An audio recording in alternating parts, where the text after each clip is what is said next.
ज्याला अशी वांग्याची भाजी आवडत नाही ना, त्याला नक्की अशी भाजी एकदा नक्की खाऊ घाला.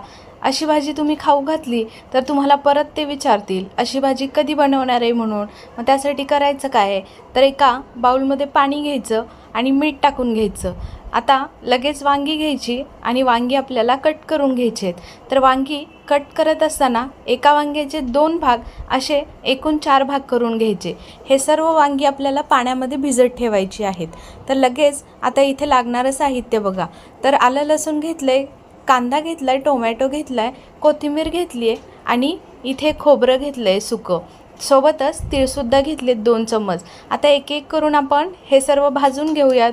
तर त्यासाठी तेल घालायचं, खोबरं छान भाजून घ्यायचं लालसर होईपर्यंत. लगेच त्याच्यामध्ये आपल्याला तीळ घालून घ्यायचे आहेत, भाजून घ्यायचे, आलं लसूण घालायचं, कोथिंबीर घालायची.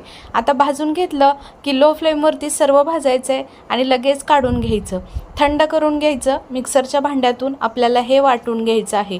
इथे लागणारा हा हिरवा मसाला आपला तयार झालेला आहे. आता लगेच कढईमध्ये 2 चम्मच तेल घालायचं, जिरं मोहरीची फोडणी करायची, कढीपत्ता घालायचा.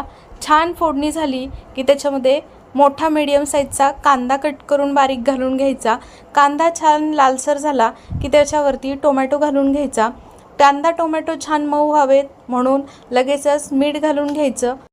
आता आपल्याला मसाले घालून घ्यायचे आहेत. त्यामध्ये धना पावडर अर्धा चम्मच, कांदा लसूण मसाला अर्धा चम्मच, त्याच्यानंतर मिरची पावडर अर्धा चम्मच आणि इथे मी गरम मसाला घातलेला आहे अर्धा चम्मच.